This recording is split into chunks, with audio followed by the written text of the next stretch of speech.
Yeah, that So, sounds great. And I mean, is there anything you'd like to add about opportunities, challenges, or the future of your research? well, there is lots of challenges. But what we've just done here at MAN at Memorial is Hmm. we've conducted an empirical experiment. So we on 247 subjects got ethics approval for that. Hmm. On 247 subjects, where we simulated and unconstrained data entry. So we showed them a series of images from biology. Again, I work with biology. Other students here work with other domains. Hmm. So I work with biology. We showed them 24 images of plants and animals that are local to this area. And we asked them a question of what it is, and also, can you describe it in terms of its features? That experiment produced over 20,000 individual pieces of information. These are not words. These are sometimes sentences, sometimes phrases. Hmm. So 20,000 of those. So in fact, if we talk about words, it's a lot more than 20,000. And now the challenge here with this experiment is how do we do data analysis on that? Because it's a very rich data set. But the potential to to analyze it, some of the answers that we might get are quite interesting. So we already know, based on the preliminary results, that people are often mistaken when they assign a category. So, for example, if we show an image of a moose, Hmm. some people might even say it's a goat. You would be surprised. Okay. Some people might say it's a horse. If we show an image of a squirrel, they would confuse it with a chipmunk. Okay. Uh, it's very difficult for folks to identify Okay. plants. So Yes. clearly, asking a question what it Hmm. is is a challenge to ordinary people. Now, the 247 people weren't biologists; they were students from all kinds of backgrounds. Some of them Okay. were biologists, but mostly general backgrounds.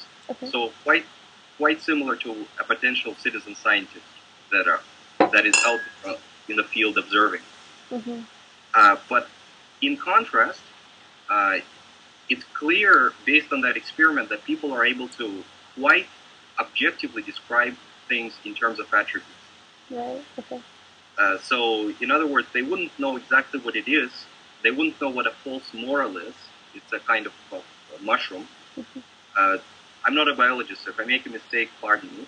But they wouldn't know what a false moral is, but they would be able to say that it is ugly, To describe it. Yeah. looks like a mushroom, or they would say it looks like ground beef sometimes. And then you start aggregating that, which is difficult to do because this is unconstrained unconstrained individual units of text, and text is hard to work with. Hmm.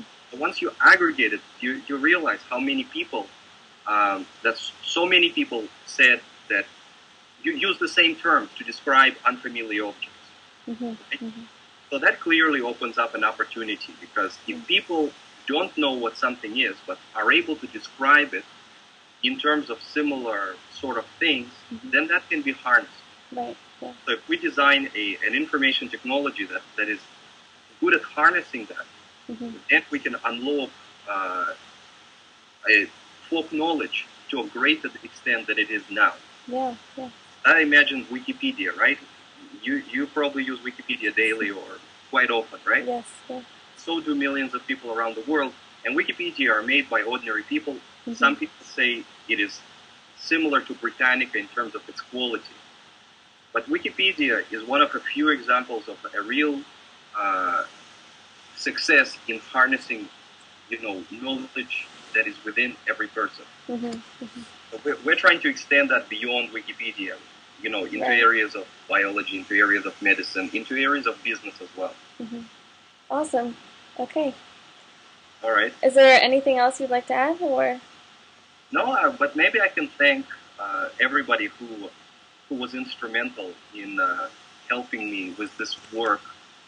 Um, Again, not in any specific order, although I will start with Dr. Jeffrey Parsons Okay. um, and Yolanda Wiersma, but also Renee Sieber and folks on the Joy.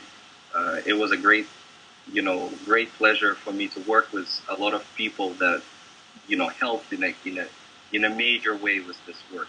Obviously, this is a multidisciplinary research, as you can imagine. We're tapping into biology, we're tapping into data uh, data technology, as well as to a great extent we're tapping into human psychology. Mm-hmm. So without help across the fields, I would never be able to even start with this. So thank you very much to everybody. Okay. Well, thank you so much